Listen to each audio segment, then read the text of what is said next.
चिन्ता सन्तानहन्तारो यत्पादाम्बुजनेन नव श्रियानान्तानि चाचार्यान् प्रणमामि मुहुर्मुहुः यदनुग्रहतो जन्तु सर्वदुःखातिगो भवेत् तमहं सर्वदा वन्दे श्रीमद्वल्लभनन्दनम् अज्ञानतिमिरान्धस्य ज्ञानाञ्जनशलाकया तस्मै श्रीगुरवे नमामि हृदये शेषे लीलाक्षीराब्धिशयनं लक्ष्मीदत्तलीलाभिषेकमानं फलानिधि सर्वैर्विराजते रसो पंचदारदये मम। धन्यवाद प्रणाम दीजिए। बलरामजीનો જન્મ થયો તો કંસની બહેન કંસને પોતાની બહેન દેવકીજી અને એમના પતિ વસુદેવજીને કારાગારમાં નાખી દીધો અને અને એમના 6 સંતાનો મારી નાખ્યા અને એમને પછી પ્રાર્થના કરી વિષ્ણુજીથી દેવકીજી અને વસુદેવજીને કે હવે મારા સંતાનને ના મારે તો ત્યારે કે દેવકીજીએ પ્રાર્થના કરી તો વિષ્ણુજી એમને કહ્યું કે હવે તમારા જન્મ થશે મારા નાગ શેષ નાગ છે નાગોના રાજા શેષ નાગ છે તે જન્મ લેશે તે મારશે નહીં તો ત્યારે શ્રી ઠાકોરજીએ એવું કર્યું પોતાનું સામર્થ્ય દેખાડ્યું જેનાથી દેવકીજીના કોખમાં જે સંતાન હતી એ રોહિણીજીના ગર્ભમાં પધરાવી દીધી એવું થઈ ગયું તો ત્યારે અને રોહિણીજી વાસુદેવજીના બીજા પત્ની હતા અને બલરામજી કૃષ્ણ ભગવાનના મોટા ભાઈ છે. આમાંથી શીખ મળે છે કે આપણે જ્યારે ઠાકોરજીની આપણે પ્રાર્થના કરીએ તો ઠાકોરજી આપણી રક્ષા કરે. આમાંથી બીજો શબ્દ છે આમાંથી મને પ્રશ્ન છે કે ઠાકોરજી તો કરતુમ અકર્તુમ બંને કરી શકતા હતા તો ઠાકોરજીએ અકર્તુમ શું કામ કર્યું? શું કર્યું અકર્તુમ? નથી અકર્તુમ નહીં આમાં એમ કહ્યું છે ને કે ઠાકોરજીએ દેવકીજીના કુંભમાંથી સંતાન રોહિણીજીના કોખમાં પધરાવી દીધી તો ઈ કર્તુમ છે અકર્તુમ છે કે અન્યથા કર્તુમ છે?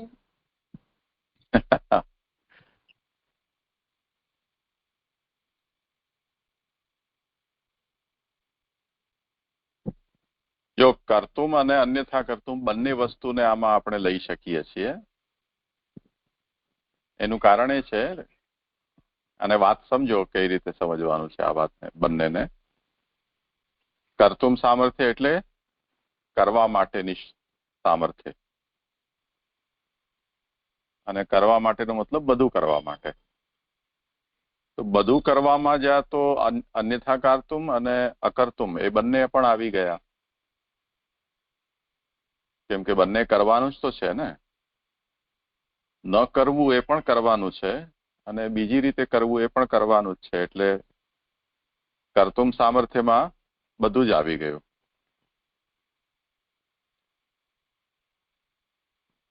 અને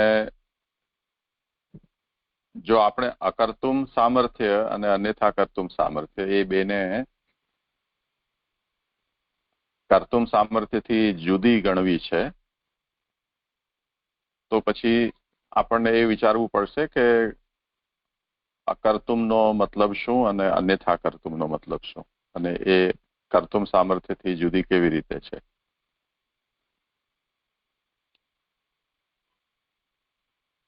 અને કોના માટે શું અકર્તુમ છે, શું કર્તુમ છે અને શું અન્યથા કર્તુમ, એને ઉદાહરણથી જો આપણે સમજીએ, લૌકિક ઉદાહરણ લઈએ આપણે કે તું જે કરી શકે એ બધું તારા પપ્પા કરી શકે, તો એમાં કર્તુમ સામર્થ્ય છે. તું ન કરી શકે એવું પણ તારા પપ્પા કરી શકે, અને તું જે બીજી રીતથી ન કરી શકે એ તારા પપ્પા બીજી રીતથી પણ કરી શકે. એનું ઉદાહરણ લઈએ કે જેમ તને ભૂખ લાગી છે પણ તું ભૂખ્યો ન રહી શકે. બપોરે 2 વાગે જો તું જમતો હો અને 4 વાગી જાય કે 6 વાગી જાય કે 8 વાગી જાય રાતના, તને કઈ ભોજન ન મળે તો તું રહી ન શકે. એટલે તારામાં ભૂખ્યા રહેવાનું સામર્થ્ય નથી, અકર્તુમ સામર્થ્ય નથી. પણ જે મોટી ઉંમરના છે એ લોકો આ ભૂખને સહન કરી શકે, તો એમના અંદર અકર્તુમ સામર્થ્ય પણ છે.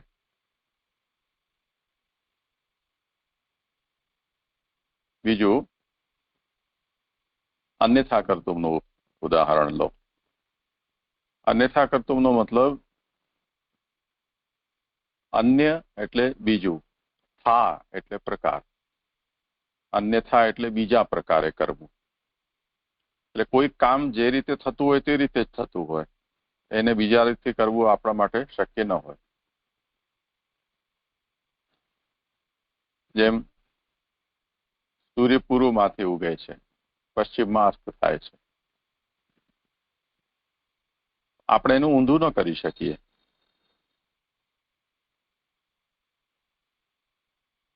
તે જ રીતે આપણી પૃથ્વી છે એ રોટેટ થાય છે. 2 જાતના રોટેશન છે એના. એ તો એ પોતાના ધુરી ઉપર એટલે પોતાના એક્સિસ ઉપર ગોલ ગોલ ફરે છે, જેમ ભમરડો ફરે તેમ લટ્ટુ. અને પાછો લટ્ટુ પોતાના ધુરી ઉપર ફરે અને સાથે સાથે એની બીજી મોમેન્ટમ પણ હોય. એટલે આખો પાછો કંઈક ચક્કર ભમર થયા કરે, એક જ જગ્યાએ ન રહે. એવી રીતે પૃથ્વી છે એ પોતે પોતાના એક્સિસ ઉપર પણ રોટેટ થાય છે અને સૂર્યના આસપાસ પણ રોટેટ થાય છે. એટલે 2 જાતનો એની પરિક્રમા છે. એટલે આત્મ પ્રદક્ષિણા જેને કહેવાય તે, જેમાં આપણે એક જ જગ્યાએ ઉભા ગોલ ગોલ ફરીએ તે, અને એક રાસ ગરબા રમતા હોઈએ તે વખતે ગોલ ફરતા ફરતા આપણે ગોલ ફરીએ, એ સૂર્યના તરફ. બંનેની સ્પીડ અને એના ડાયરેક્શન છે ફિક્સ છે, આપણે એને ઊંધું ન કરી શકીએ.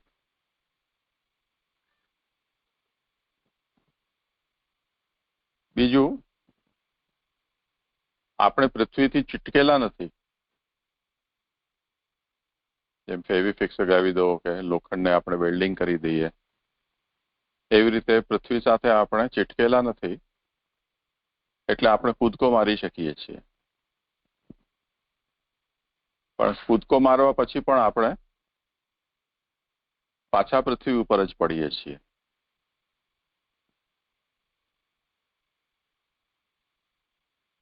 આપણામાં એ સામર્થ્ય નથી કે કૂદકો એવો મારીએ હનુમાનજીની જેમ કે સૂર્ય સુધી પહોંચી જાય કે બીજા કોઈ પ્લેનેટ ઉપર જતા રહીએ. એવું આપણામાં સામર્થ્ય નથી. પૃથ્વી ઉપરની કોઈ પણ વસ્તુ છે એ જો જમ્પ મારે તો પાછી પૃથ્વી ઉપર જ પડે. આપણામાં એ સામર્થ્ય નથી, પણ જો એન્ટી ગ્રેવિટેશનલ ફોર્સ એટલે એટલો જોરથી ધક્કો આપણે પેદા કરી શકીએ કે પૃથ્વી ઉપરનું એનું જે ગુરુત્વાકર્ષણની જે રેન્જ છે એ રેન્જથી આપણને બહાર લઈ જાય, તો આપણે પણ જઈ શકીએ પૃથ્વીથી બહાર. જેમ સ્પેસ શટલ્સ છે એ આ રીતે બહાર જતા હોય છે, અવકાશયાન. તો આ અન્યથા કર્તુમ સામર્થ્ય થયું.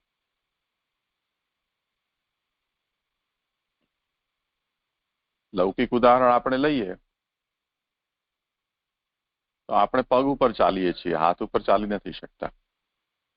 પણ સર્કસમાં આપણે જોઈએ છીએ કે સર્કસના કલાકારો છે એ હાથ ઉપર પણ ચાલતા હોય છે. તો આ અન્યથા કર્તુમ સામર્થ્ય થયું. જે કામ જે રીતે થતું હોય તેનાથી બીજા પ્રકારે કરવું, પણ આખરે એ પણ છે તો કરવું જ ને. તો ન કરવું એ પણ એક જાતનો કરવાનો પ્રકાર છે. જેમ જમવું એ કંઈક કરવું છે, એવી રીતે ન જમવું એ પણ કરવું છે. એટલે કોઈ પૂછે કે ભાઈ રુચિર શું કરે છે, તો એનો જવાબ કોઈ એમ આપે કે જમતો નથી. તો જમતો નથી એ પણ શું કરે છે એનો જ જવાબ થયો ને. તો અન્યથા કર્તુમ એ પણ અકર્તુમ પણ એક જાતનું કરવું છે. અન્યથા કર્તુમ એ પણ કરવું છે.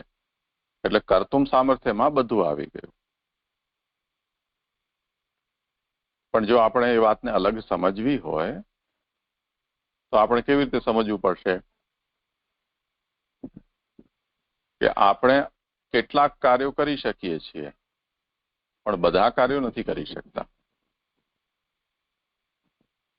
એટલે આપણે બધું કરવા સમર્થ નથી, કેટલુંક કરવા સમર્થ છીએ. તો કર્તુમ સામર્થ્ય આપણામાં સીમિત છે, લિમિટ વાળું છે. તો લિમિટેડ કર્તુમ સામર્થ્ય છે, તે જ રીતે લિમિટેડ અકર્તુમ છે, તે જ રીતે લિમિટેડ અન્યથા કર્તુમ છે. રિલેટિવ છે આ.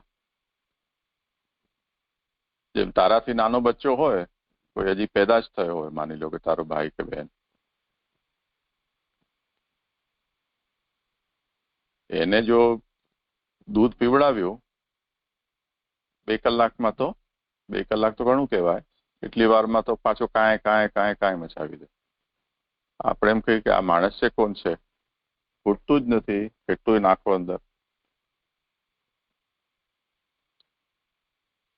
તો એના અંદર 1 કલાક પણ ભૂખ્યા રહેવાનું સામર્થ્ય નથી. પણ એના કરતા તો રુચિ કે હું તો ઘણો સારો, 4-5 કલાક તો રહી જાઉં ભૂખ્યો.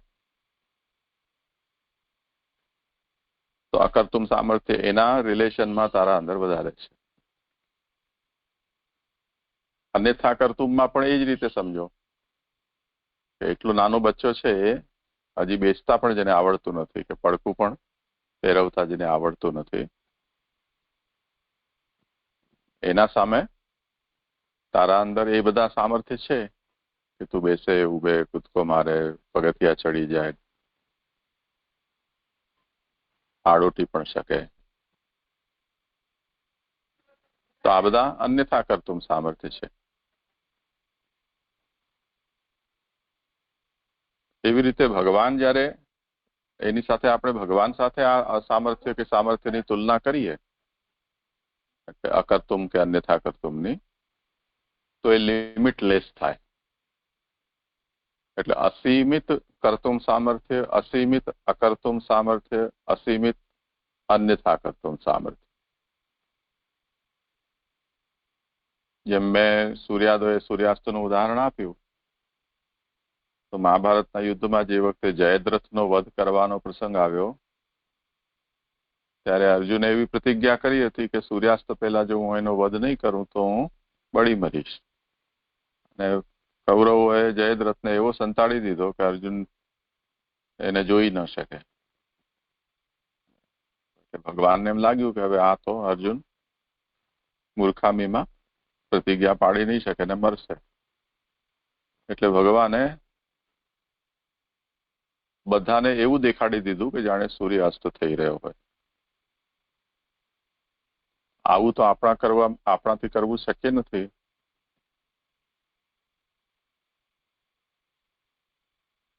અને પછી જેવો જયદ્રથ રાજી થતો જોવા આવ્યો કે જુઓ અર્જુન બળી મરે છે, તેવું જ ભગવાને અર્જુનને કહ્યું કે આ સૂર્ય અસ્ત થયો નથી. એટલે ભગવાને પોતાની માયા ત્યાંથી હટાવી લીધી તો પાછો સૂર્ય દેખાયો અને અર્જુને જયદ્રથનો વધ કરી દીધો. તો આ અન્યથા કર્તુમ સામર્થ્ય થઈ ગયું. તેવી જ રીતે ભગવાને એમના ગુરુના પત્નીએ ગુરુ દક્ષિણામાં માંગ્યું કે મારા દરિયામાં ડૂબી ગયેલો પુત્ર છે એ મને જોઈએ છે. તો જે મરી ગયો છે એને પણ ફરી પાછો લાવી આપ્યો. આ અન્યથા કર્તુમ સામર્થ્ય થયું. એટલે બીજા કોઈથી જે શક્ય ન હોય તેવું ભગવાને કરી બતાવ્યું. આ અન્યથા કર્તુમ.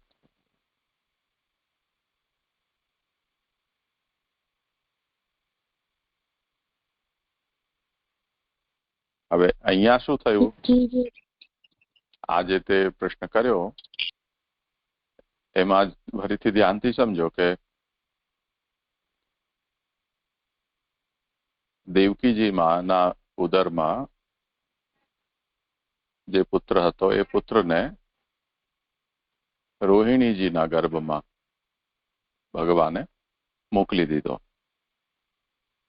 એટલે આ મેડિકલ લેંગ્વેજમાં જો આને આપણે કહીએ તો એ ટ્રાન્સપ્લાન્ટેશન છે.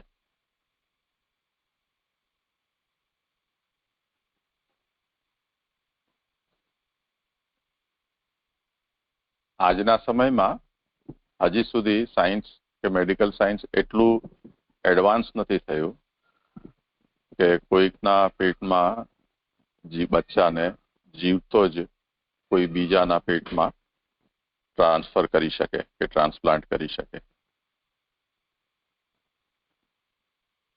પણ ભગવાને એ કર્યું એટલે સંકર્ષણ એવું એમનું નામ પડ્યું.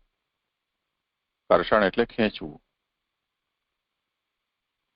તો દેવકીજીના ઉદરમાંથી ખેંચીને ભગવાને બલદાવજીને રોહિણીજીના ગર્ભમાં પધરાવ્યા. તો આ જે કર્ષણ છે એને કારણે સંકર્ષણ એવું બલદાવજીનું નામ પડ્યું. તો આ ભગવાનનું અન્યથા કર્તુમ સામર્થ્ય છે. એટલે જે બીજા કોઈથી ન થઈ શકે તેવું ભગવાને કરી બતાવ્યું. સમજાયું?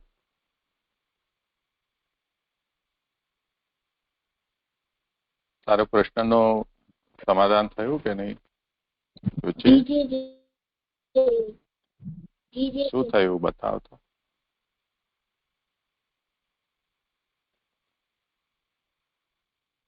શું સમજાયું તને? કર્તુમ એટલે કે જે કરવું આપણે કરી શકીએ. અકર્તુમ એટલે કે ના કરવું એટલે આપણે ના કરવું નથી. અને અકર્તુમ એટલે કે આપણે અન્યથા કર્તુમ એટલે કે આપણે કરી જ ના શકીએ. એટલે બીજું આપણે એ કરી શકીએ પણ એનો બીજો કોઈ રીતે ના કરી શકીએ. હા, એટલે કર્તુમ એટલે કરવાનું. ફરીથી સમજી લે. કરવાનું સામર્થ્ય કર્તુમ સામર્થ્ય. ન કરવાનું સામર્થ્ય અકર્તુમ સામર્થ્ય. બીજા પ્રકારે કરવાનું સામર્થ્ય અન્યથા કર્તુમ સામર્થ્ય. આ રીતે એના શબ્દના અર્થને સ્પષ્ટ સમજી લો. કરવાનું, ન કરવાનું, બીજી રીતે કરવાનું.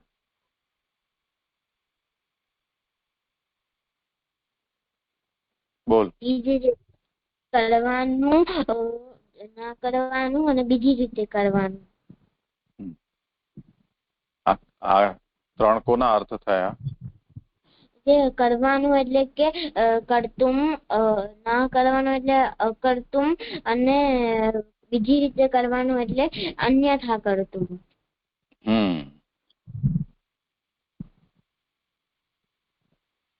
હવે તારો પ્રશ્ન શું હતો? જેમાં પ્રશ્ન હતો કે દેવકીજીને ના ગર્ભમાંથી ઠાકોરજીએ રોહિણીજીના ગર્ભમાં પુત્ર પધરાવ્યો. તો એને શું કહેવાય? કર્તુમ કહેવાય કે અન્યથા કર્તુમ કહેવાય? આમાં બે થઈ શકે છે, કર્તુમ અને અકર્તુમ, અન્યથા કર્તુમ. કઈ રીતે સમજાવો? તો જે આપણે અન્યથા કર્તમ સમજાવ્યું કે બીજે રીતે ઠાકોરજી જે કરે છે એને કોઈ બીજું નથી કરી શકતો. ઠાકોર હજી સુધી સાયન્સ એ હજી ગોત્યું નથી, પણ ઠાકોરજીએ કરી નાખ્યું એટલે એમનું નામ શંકરચંદ રાખ્યું છે. અને જે આપણે કર્તુમ ત્રણે લાગુ પડે છે. કર્તુમ ને લાગુ પડે છે, કર્તુમ ને લાગુ પડે છે, અન્યથા કર્તુમ ને બી લાગુ પડે. એને જો ફરીથી ટૂંકમાં સમજી લે. કર્તુમ સામર્થ્ય એટલે કરવાનું સામર્થ્ય. કરવાના સામર્થ્યમાં અકર્તુમ અને અન્યથા કર્તુમ સામર્થ્ય આવી જાય છે. પણ જો આપણે ત્રણને અલગ અલગ વિચારવા હોય કે કહેવા હોય તો અલગ અલગ પણ કહી શકાય. અને કહેવાનો મતલબ એ થશે કે કરવાનું સામર્થ્ય એટલે કર્તુમ સામર્થ્ય, નહીં કરવાનું સામર્થ્ય અકર્તુમ, અને બીજા પ્રકારે કરવાનું સામર્થ્ય અન્યથા કર્તુમ સામર્થ્ય. એના ઉદાહરણ તને વિચારી લેવાના, જે મેં તને કહ્યા તે કે ભૂખ્યા રહેવાનું અથવા હાથથી ચાલવાનું. આ એના ઉદાહરણ છે. તો ભૂખ્યા રહેવાનું સામર્થ્ય અકર્તુમ સામર્થ્ય થઈ ગયું, અને હાથથી ચાલવાનું એ અન્યથા કર્તુમ સામર્થ્ય થઈ ગયું.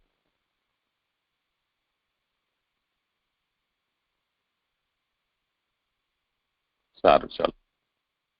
તો આને ગોઠવી લેજે, સમજી લેજે, ને પછી પાછું ક્યારેક પણ સામર્થ્યનો વિષય આવે ને તો કહેજે. ચલો, હવે આગળ કોણ કરે છે? જે રાશિ છે ઘરેથી કર્યો છે. તમને પ્રણામ. જે હા રાશિ, આજે તારો અવાજ એકદમ બરોબર છે.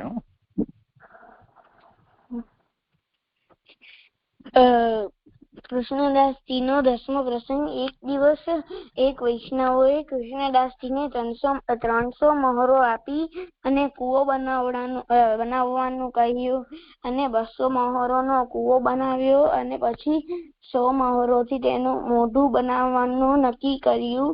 અને પછી કૃષ્ણદાસ લાકડી લઈને ત્યાં ઉભા હતા કુવા પાસે. તો તેમની લાકડી ફીસલી ગઈ અને તે કુવામાં પડ્યા. અને પછી કોઈ વૈષ્ણવોને તેમનો શરીર ન મળ્યો કૃષ્ણદાસજીનો.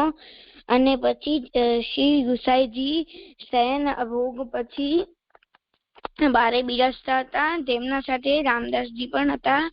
ત્યારે તેમને આ વાત ખબર પડી. તો રામદાસજી બોલ્યા,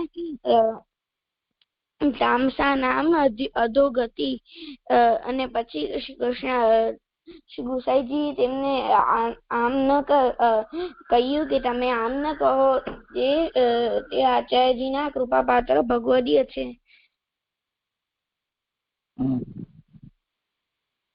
જે મને આમાંથી શીખ ખબર નથી પડતી, પણ આમાંથી શબ્દ છે ભગવદીય એટલે કે જે ભગવાન ના હોય ને ભગવાનની સેવા કરતા હોય ને ભગવાને જેને સ્વીકાર્યા હોય તેને ભગવદીય કહેવાય. શાબાશ. શીખ આપણે એમ લેવી જોઈએ કે કોઈના માટે પણ આપણે ખરાબ નહીં બોલવું જોઈએ. એવું કહી શકાય ને? જી. મને આમાંથી પ્રશ્ન છે, તામસા નામ અધોગતિ એટલે જે તામસી હોય એની ગતિ નીચે તરફ થાય છે, એટલે એનું અધપતન થાય છે, ખરાબ થાય છે. ગતિ જે છે સામાન્ય રીતે મૃત્યુ પછી આત્મા જો ફરીથી જન્મ લે તો એ મધ્ય સ્થિતિ કહેવાય. ઉપરના લોકમાં જાય તો ઉદ્ધાર કહેવાય, અને નીચેના લોકમાં જાય તો એ અધોગતિ કહેવાય. તો મર્યા પછી જે તામસી હોય એ લોકોની મૃત્યુ પછી એમની આત્મા નીચેના લોકમાં જાય છે, નર્ક વગેરેમાં, કે પ્રેત વગેરે બને છે એ લોકો. એટલા માટે એને અધોગતિ કહેવાય છે. હા, મેં કીર્તન કર્યો છે. હે, બહુ સારું, કરો. મંગલ ગાવો માઈ સબે મિલી, મંગલ ગાવો માઈ.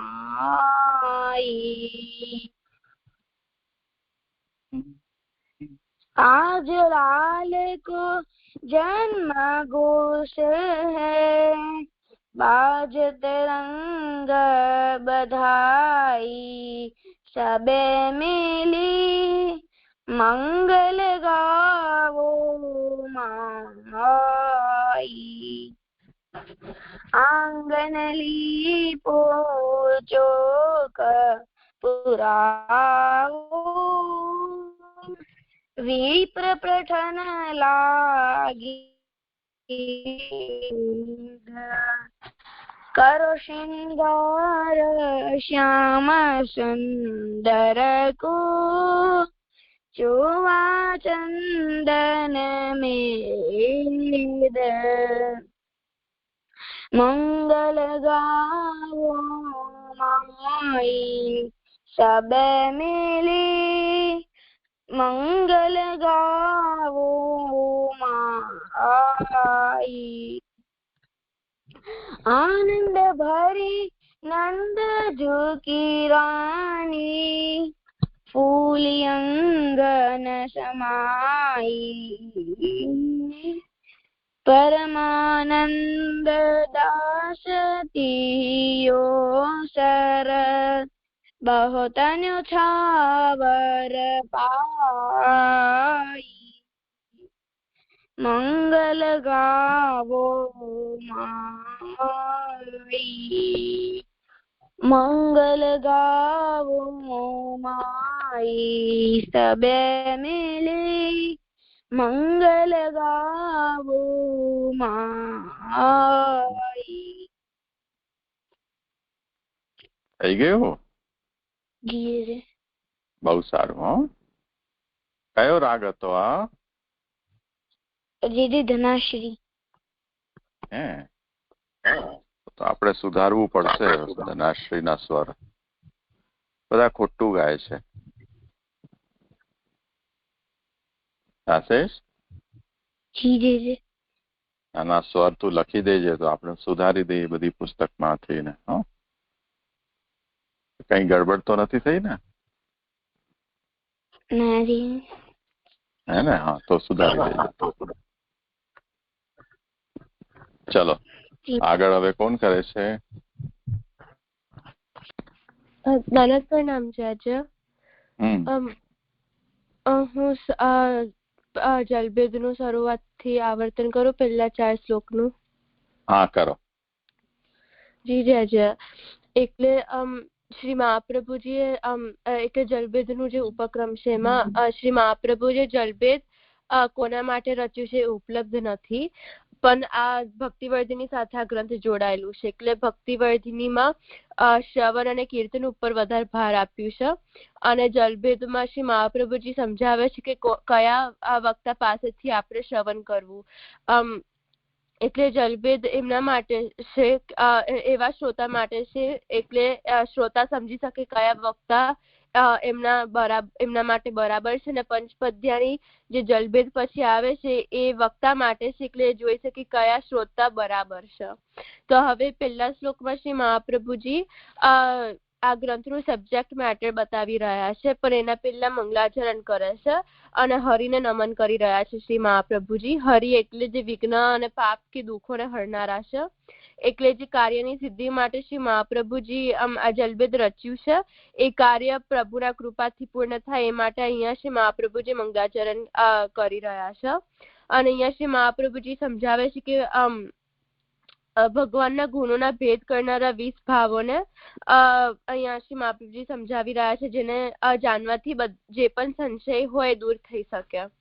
અને અહીંયા આ 20 પ્રકારના જુદા જુદા ભાવો શ્રી મહાપ્રભુજી જણાવશે, જેના વડે વક્તામાં જે રહેલા જુદા જુદા ગુણો છે જાણી શકાય.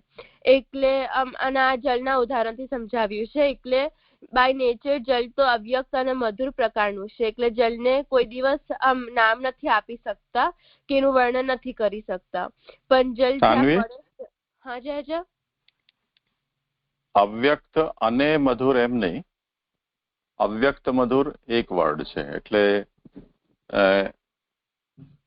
એનો મતલબ એ છે કે જેની સ્વીટનેસ આપણે કહી ન શકીએ કયા પ્રકારની છે, ડિસ્ક્રાઇબેબલ ન હોય સ્વીટનેસ જેની, એવો એનો અર્થ થાય છે અવ્યક્ત મધુર. જી જય. એટલે અહીંયા જે જલ છે એ બાય નેચર અવ્યક્ત મધુર પ્રકારનું છે. એટલે એને કોઈ દિવસ નામ નથી આપી શકતા કે એનું વર્ણન નથી કરી શકતા. પણ જલ જ્યાં પડે છે સ્થાન દ્વારા આપણે જલને નામ આપીએ છીએ. કે જલનું જે આધાર હોય કે જે સ્થાન ઉપર એ પડે છે એના પરથી એનું નામ અપાય છે. અને જલમાં નેચરથી દોષ ના હોય પણ એના આધારમાં જે દોષ હોય એ એનામાં આવી જાય છે. અને એટલે એવી જ રીતે અહીંયા ભગવાનના જે ગુણગાન છે એ પણ અલૌકિક અને દિવ્ય હોય છે અને ફલરૂપ હોય છે. પણ જેના આધારમાં આવે છે કે જેના મુખથી એક ગુણગાન નીકળે છે તો એના ભાવના મિશ્રણથી ગુણગાનમાં પણ એવી તારતમ્યતા આવી જાય છે. એટલે જેવી રીતે જલ દોષી સ્થાનમાં પડે તો જલમાં પણ દોષ આવી જાય. તો એવી જ રીતે જે પ્રકારના વક્તાના મુખથી ગુણગાન નીકળે તે ગુણગાન તાજ્ય અને ગ્રાહ્ય બની શકે છે. અને એટલે ફોર એક્ઝામ્પલ કે વક્તામાં સકામતા હોય કે પારલૌકિક કે લૌકિક કામના રહેલી હોય તો એમના ગુણગાન સાંભળવાથી શ્રોતામાં પણ એવી સકામતા આવી જાય છે. અને એટલે અહીંયા આપણે જલભેદ દ્વારા આપણે સમજી શકીએ કે કેવા પ્રકારના વક્તાનું આપણે સંગ કરવું જોઈએ. એકલા જલભેદ બંને શ્રોતા અને વક્તા માટે હેલ્પફુલ બને છે. શ્રોતા માટે એકલા માટે હેલ્પફુલ બને છે એટલે સમજી શકીએ કયા વક્તાનો સંગ કરવો. અને વક્તાને હેલ્પફુલ એટલા માટે બને છે કારણ કે સમજી શકીએ કયા કક્ષાના એ કયા પ્રકારના વક્તા છે કે સેલ્ફ ઇવેલ્યુએશન માટે છે. અને જો કોઈ નિર્ગુણ અને નિરુપાધિક ભક્ત હોય તો એમનામાં આ જલભેદ દ્વારા એ સમજી શકે કે એમના માટે એવા વક્તા બેનિફિશિયલ નથી જે મોક્ષની કામના વાળા હોય કે સકામ ભાવના વાળા હોય. એમને એમના ભક્તિની વૃદ્ધિ માટે એમને નિર્ગુણ નિરુપાધિક વક્તાની જરૂરી છે. કારણ કે એવા વક્તા નહીં મળે તો અને ઉતરતી કક્ષાના વક્તા મળશે તો એમની ભક્તિની વૃદ્ધિ એમને જોવા નહીં મળે. એટલે જલભેદ દ્વારા ભક્ત સમજી શકે છે કે કયા વક્તાનો સંગ કરવો ને કોનો સંગ નહીં કરવો. એટલે એમની ભક્તિની વૃદ્ધિ થઈ શકે. એવું પહેલા શ્લોકમાં હું સમજીતી જાય છે. અને પછી બીજા શ્લોકમાં શ્રી મહાપ્રભુજી સમજાવી રહ્યા છે કે ગંધર્વનો ભાવ કુવાના જલ જેવો છે. એટલે કુવાના જલના જેટલા ભેદ છે તેટલા પ્રકાર આ ગંધર્વોમાં પણ છે. અને અહીંયા ગંધર્વ એટલે જે ગાયન કરનારા કે જે સિંગર હોય એ. એટલે અહીંયા શ્રી મહાપ્રભુજી આ જલભેદની શરૂઆત જે વિષયાસક્ત જે કક્ષા છે કે જે વિષયાસક્ત પ્રવક્તાઓ છે એનાથી શરૂઆત કરી રહ્યા છે. અને વક્તાના જુદા જુદા કક્ષાઓ પણ હોય છે, અનિંદ્ય, નિંદ્ય, નિષિદ્ધ અને અનિષિદ્ધ. એટલે અહીંયા શ્રી મહાપ્રભુજી સમજાવી રહ્યા છે કે ગાયકોમાં વિષયાસક્ત વક્તાને અનિંદિત કક્ષામાં મૂક્યા છે. અને અહીંયા જે વિષયાસક્ત એટલે વિષયો 5 હોય છે: શબ્દ, સ્પર્શ, રૂપ, રસ અને ગંધ. એટલે ઇન્દ્રિયો વિષયોનો ભોગ કે ગ્રહણ કરે છે. એટલે 5 કર્મેન્દ્રિયો માટે 5 વિષયો હોય છે. એટલે 5 કર્મેન્દ્રિયો આંખ, નાક, જીભ, હાથ અને કાન હોય છે. અને આંખ જે રંગ અને આકૃતિ હોય એને ગ્રહણ કરે, નાક હોય તો એ ગંધને ગ્રહણ કરે, જીભ રસને ગ્રહણ કરે, હાથ સ્પર્શને અને કાન શબ્દને ગ્રહણ કરે. તેવી રીતે 5 કર્મેન્દ્રિયો માટે 5 વિષયો હોય છે. અને વિષયો સ્પર્શ માટે હાથની જગ્યાએ ત્વચા, સ્કિન, એટલું કરેક્શન કરી લે. ત્વચા શું કીધું છે? આપણી જે સ્કિન છે એને ટચનું સેન્સેશન સ્કિનથી થાય છે, હાથ નહીં. એટલે બોડીના કોઈ પણ પાર્ટમાં, કોઈ પણ સ્કિનમાં જો આપણે કંઈ પણ ટચ થાય તો એ ટચનું સેન્સેશન મળે છે ને. એટલે સ્પર્શ જે છે એ હાથથી નહીં પણ સ્કિનથી થાય છે અનુભવ. જી જી. એટલે અહીંયા પાંચ કર્મેન્દ્રિયો એટલે આંખ, નાક, જીભ, સ્કિન અને કાન. નહીં, કર્મેન્દ્રિય નહીં, જ્ઞાનેન્દ્રિય. જ્ઞાનેન્દ્રિય. જી રાજા. એટલે અહીંયા 5 જ્ઞાનેન્દ્રિય માટે અહીંયા 5 વિષયો હશે અને એટલે અને વિષયો ઇન્દ્રિયો વિષયોનો ભોગ કે ગ્રહણ કરે છે. એટલે વિષયો વગર જીવન શક્ય નથી. એટલે વિષયો દ્વારા જ વ્યવહાર આપણું ચાલે છે અને પણ આપણે વિષય એ ગ્રહણ કરવા માટે પણ નીતિ નિયમો હોય છે. એટલે બાઉન્ડ્રીઝ કે લિમિટેશન્સ હોય છે. આપણે વિષયોનો ઉપભોગ એ લિમિટની અંદર જ આપણે કરી શકીએ છીએ, પણ આપણે બાઉન્ડ્રીઝ અને લિમિટેશન્સ ની બહાર આપણે ઉપભોગ કરીએ તો આપણે નીતિ નિયમને તોડતા હોઈએ એવું જણાય. એટલે નીતિ એવું શીખવાડે છે કે કયા લિમિટમાં આ વિષયનો ઉપભોગ કરવો. એટલે વિષયો કોઈની ફોર એક્ઝામ્પલ વિષયો કોઈની સત્તાનો હોય તો એ જ એક્સક્લુસિવલી એનો જ ભોગ કરી શકે છે અને આપણે એનો ભોગ ના કરી શકીએ. એટલે એવી રીતે આપનું જે પોતાનું જે વરણ કે માર્ગ તેના અનુસાર આપણે આ વિષયનું ગ્રહણ કરવું અને એનાથી બહાર હોય તો આપણે સંયમ રાખવું. પણ કોઈક વાર આપણે એવું થઈ જાય છે કે આપણે વિષયોમાં અધિક આસક્તિ હોવાના કારણે બીજાની સત્તાની વસ્તુ આપણે લઈ લઈએ છીએ અને બાઉન્ડ્રીની બહાર આપણે વિષયનો ઉપભોગ કરવા માંડીએ છીએ. તો આ લિમિટમાં ઇન્દ્રિયો વિષયોનો ઉપભોગ કરે તો એમાં કશી આપત્તિ નથી હોતી, પણ જો આપણે ઇન્દ્રિયો જે મર્યાદાની બહાર આપણે ઉપભોગ કરવાનું ચાલુ કરી દઈએ તો એ વિષય આસક્તિ કહેવાય છે. એટલે વિષય આસક્તિ એક પ્રકારનું વ્યસન છે, જે વિષયનું એક વ્યસન છે. એટલે વિષય આસક્તિ એને કહેવાય કે જે આ બુદ્ધિને એક તરફ આપણે મૂકી દઈએ અને ઇન્દ્રિયોને છૂટા છોડી દે વિષયનો ભોગ કરવા માટે અને એના કારણે જીવાત્મા વિષયોથી બંધાઈ જાય છે. અને વ્યસનમાં એવું હોય કે વ્યસનમાં આત્મા કમજોર બની જાય છે. એટલે આત્મા માટે આપણે બધું કરતા હોઈએ, પણ જ્યારે આપણે બીજી કોઈ વસ્તુને આપણે આત્મા માની લઈએ તો આપણે જે પણ કરીએ તો એના માટે કરીએ છીએ. એટલે એક્ઝામ્પલ તરીકે ભક્ત જે ભગવાનને પોતાની આત્મા તરીકે માની લે છે તો એ જે પણ કરે છે તે પ્રભુ માટે જ કરે છે. એટલે પોતાના માટે કશું નથી કરતા. તો એવી જ રીતે અહીંયા જે વિષય આસક્ત છે તો એના માટે વસ્તુ આત્મા છે. એટલે એવું લાગવા માંડે છે કે એટલે એને એવું લાગવા માંડે છે અને એના કારણે વિષય એમની આત્માને બાંધી લે છે. તો આ વિષય આસક્તિ કહેવાય છે અને વિષય આસક્તિ એક પ્રકારનું બંધન છે. તો એવી જ રીતે આ ગંધર્વો છે તો એ પણ એક એમનામાં પણ એવું બંધનો અને લિમિટેશન હોય છે ને એના કારણે કૂવાનું પાણી સમાન કહેવાય છે. તો કૂવાનું પાણી એક બંધિયાળ જલ કહેવાય છે અને જેમના ભાવો કોઈ લિમિટથી બંધાયેલા હોય તો એ ઉત્તમ કક્ષાના વક્તા ના કહેવાય. એટલે અહીંયા શ્રી મહાપ્રભુજી આ ગંધર્વોને ઉત્તમ કક્ષામાં નથી મૂક્યા પણ અનિંદિત કક્ષામાં મૂક્યા છે. અને આ કૂવાનું પાણી જેવી રીતે કૂવાના જેટલા પ્રકાર હોય છે એટલા પ્રકાર ગંધર્વોમાં પણ આ જાણી લેવા. એટલે કૂવાનું જલ ગ્રાહ્ય અને તાજ્ય પણ હોઈ શકે. એટલે કૂવાનું પાણી એટલે એવા કૂવાનું પાણી પણ હોઈ શકે જેનું નિરંતર ઉપયોગ થતું હોય તો એનું કોન્સ્ટન્ટ ફિલ્ટરેશન પણ થતું હોય. એટલે એનું પાણી એકદમ સારું અને ફ્રેશ રહેતું હોય. પણ એવા પણ કૂવા હોય છે જે વપરાતું જ ના હોય તો એની ગુણવત્તા થોડીક ઓછી થઈ જાય છે. એટલે હવે જુદા જુદા કૂવાનું જલ હોઈ શકે, ગ્રાહ્ય હોય કે તાજ્ય પણ હોઈ શકે. પણ આ મુખ્ય રીતે આ બધા જે કૂવાઓ છે જે પણ કૂવાના જલ છે બધા બંધિયાળ જલ હોય છે.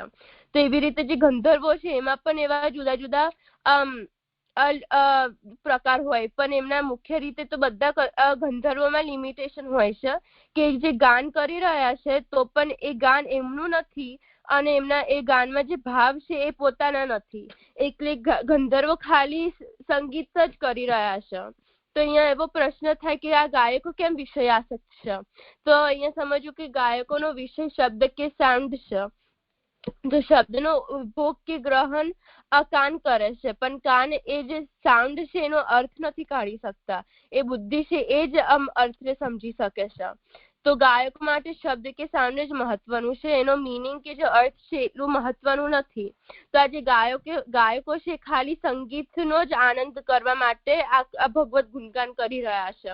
એનો જે લીલાનું અનુસંધાન હોય કે જે ભગવાનનો ગુણનું કે જે મહાત્મ્ય એ જાણવા માટે નથી કરી રહ્યા, પણ ખાલી સંગીતના શોખીન છે તો એના માટે એ ભગવત ગુણગાન એક મીડિયમ તરીકે વાપરીને એ કરી રહ્યા છે, એટલે એ આનંદ લઈ શકે. અને એમના માટે ખાલી જે રાગ સ્વર તાલ હોય એ જે પોતાને ગમતું એવું રાગ સ્વર તાલમાં જે પણ ગાન અંદર બેસી જતું હોય તો એ ગાતા હોય છે. એટલે કોઈક વાર એવું ભગવત ગુણગાન પણ હોઈ શકે જે એ રાગ સ્વર તાલમાં સારી રીતે બેસી જતું હોય, અને કોઈક વાર બીજા દેવી દેવતાનું કે બીજા કશું ગુણગાન હોય કે જે પણ કીર્તન હોય એ પણ ગાઈ લેતા હોય છે. એટલે એવો ફિક્સ નથી કે ભગવત ગુણગાન જ ગાય, કારણ કે આ તો શોખ માટે જ કરી રહ્યા છે, સંગીતના પ્રેમી છે એટલે કરી રહ્યા છે. તો આવું જે કરે છે એ વિષય આસક્તિ કહેવાય છે, આ ભક્તિ નથી કહેવાતી.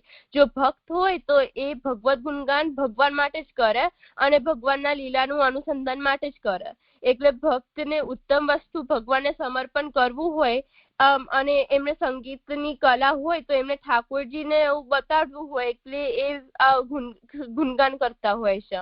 એટલે આ અમુક જે કરે છે તો એ ભક્તિ કહેવાય અને વિષયાસક્તિ ના કહેવાય. પણ જો સ્વરતાલનો આનંદ લેવા કીર્તન કરે છે તો દેન એ વિષયાસક્તિ કહેવાય છે. એટલે ભક્તિ માટે કરતા હોય તો એ તો ઉત્તમ વાત થઈ.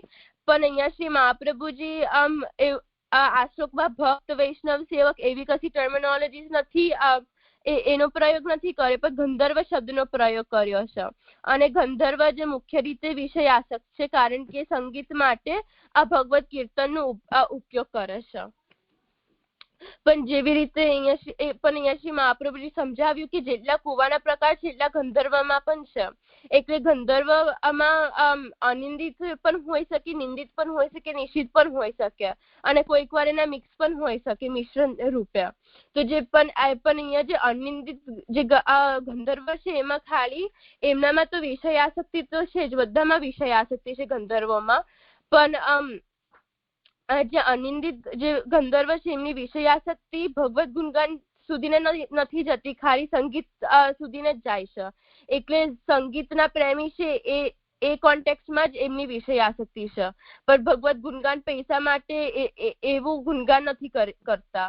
આ પૈસા માટે કે પ્રોફેશનલ રીતે જે ના કરે એ અનિંદિત ગંધર્વ કહેવાય. પણ જે નિંદિત ગંધર્વ છે એ પ્રોફેશનલી કરી રહ્યા છે, એટલે પૈસા કમાવા માટે કરી રહ્યા છે. એટલે જો એવું એના કારણે જે સંગીત કરતા હોય તો એ નિંદિત કક્ષામાં આવી જાય. અહીંયા આવું બધું આવું સમજાવવા શ્રી મહાપ્રભુજી સિમ્પલ રીતે એવું કહી રહ્યા છે કે જેટલા કુવાના પ્રકાર છે એટલા ગંધર્વમાં પણ છે. એટલે એમાં જે નિંદિત અનિંદિત જે પણ કક્ષાઓ હોય અંદર આવી જાય, એવું સમજીતી જાય છે.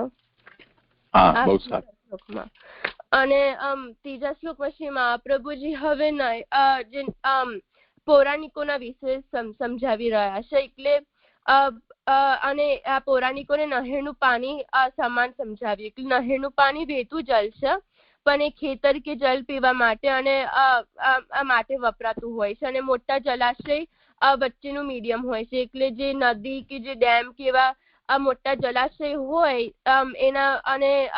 એનામાંથી પાણી લઈને એ ખેતર સુધીને લઈ જતું હોય કે જલ પીવા માટે લઈ જતું હોય. એટલે નહેર એટલે કેનલ કહેવાય. એટલે નહેરનું જલ પોતાનું નથી હોતું, પણ જુદા સોર્સમાંથી આવેલું પાણી હોય છે.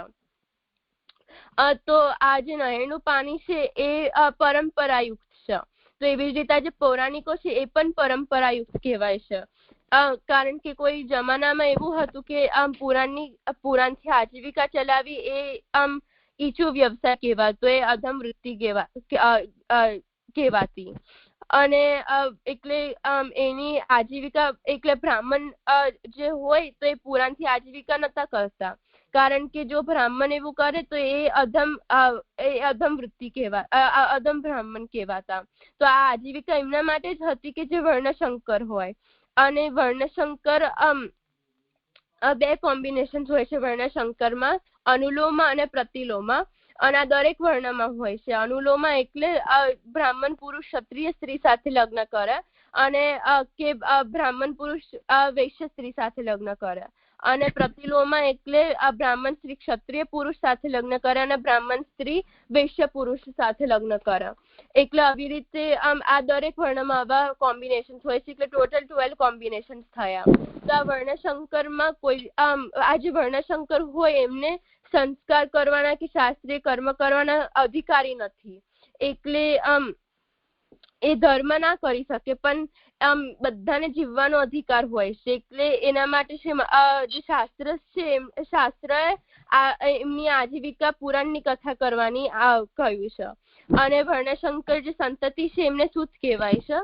તો અને એમની આજીવિકા જે વર્ણશંકર સૂતના જે વંશ પરંપરામાં એ બધાએ પુરાણ કથાથી આજીવિકા ચલાવી, એવો એક નિયમ છે. એટલે જે પૌરાણિકો પરંપરાથી પુરાણ દ્વારા આજીવિકા ચલાવતા હોય છે તો એ પરંપરાયુક્ત કહેવાય છે. તો એવી જ રીતે અહીંયા નહેરનું પાણી એ પણ પરંપરાયુક્ત છે, કારણ કે મોટા જલાશયથી ખેતર સુધીને જળ લઈ જાય છે અને ચેનલ કે પાઇપલાઇન થી એ ટ્રાન્સપોર્ટ કરી રહ્યું છે અને એક મીડિયમ છે. એટલે આ જે નહેર છે એ પણ પરંપરાયુક્ત છે. એટલે અહીંયા શ્રી મહાપ્રભુજી આ બંનેને એક સાથે કમ્પેર કરી રહ્યા છે. અને જે અહીંયા પૌરાણિકો છે, પુરાણની કથા મોક્ષ કે એના પ્રાપ્તિ માટે નથી કરી રહ્યા, પણ દક્ષિણા માટે જ કરી રહ્યા છે, કે જેના વડે એ આજીવિકા પોતાની ચલાવી શકે. એટલે જેવી રીતે નહેરનું પાણી લૌકિક સમૃદ્ધિ આપવા વાળું છે, તો એવી રીતે જે પૈસા માટે પુરાણની કથા કરનારનું આ સાંભળ્યું તો સંસાર જ પેદા થાય છે અને હંતા મમતા જ આપની વધે છે.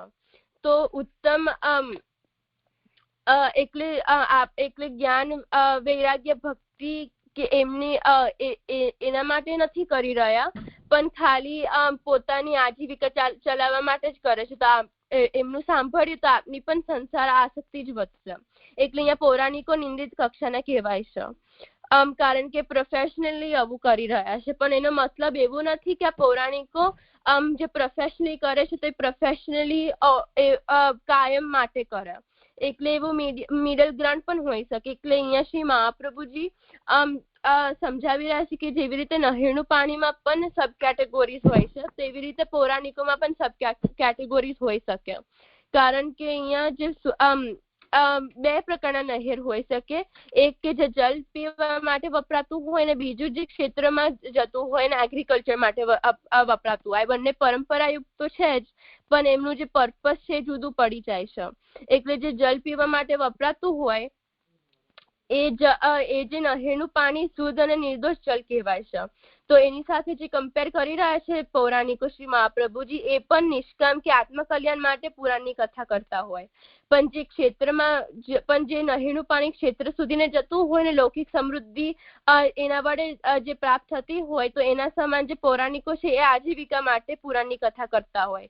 એટલે જેવી રીતે નહેરના પાણીના સબ કેટેગોરી છે, એવી રીતે અહીંયા પૌરાણિકોમાં પણ એવા સબ કેટેગોરીઝ હોઈ શકે. એટલે જ્યારે કથા કરવાનું જે એક વિષય છે એમાં જુદા જુદા સ્ટેજીસ હોઈ શકે છે. પેલા જે કથા કરનારા હોય એ પૈસા માટે કરતા હોય, પણ જયારે બહુ પૈસા કમાઈ જાય તો એ લોક કલ્યાણ માટે પણ કરી શકતા હોય.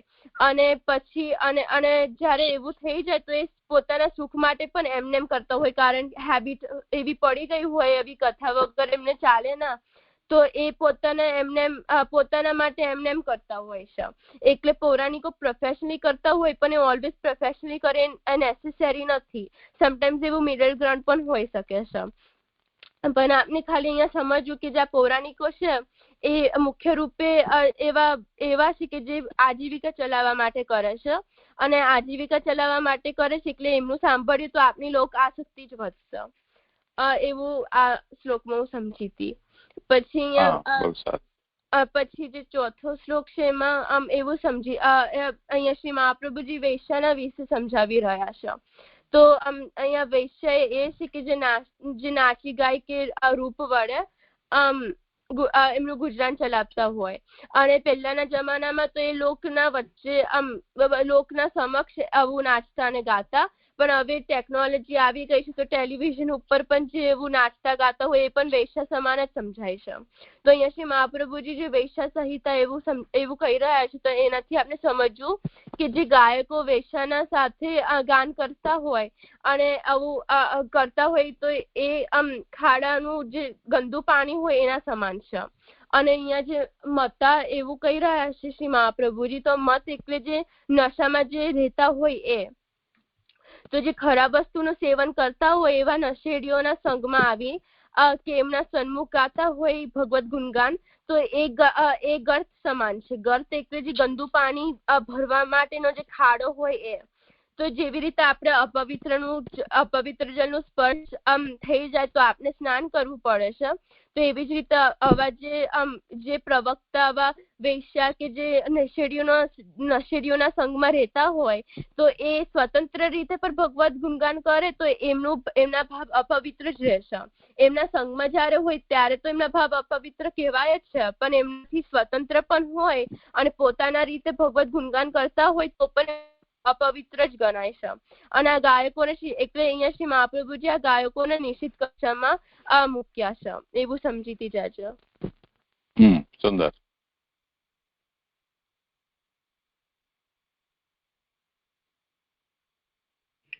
સારું. આજે હા બેટા કોણ? હું આગળ કરું કે નહીં? હા, આજે આપણે અહીંયા જ રાખીએ, કાલે આપણે કરીશું આગળ. હા જી જય જય. હા ચાલો. ધન પ્રણામ જય જય. આશીર્વાદ.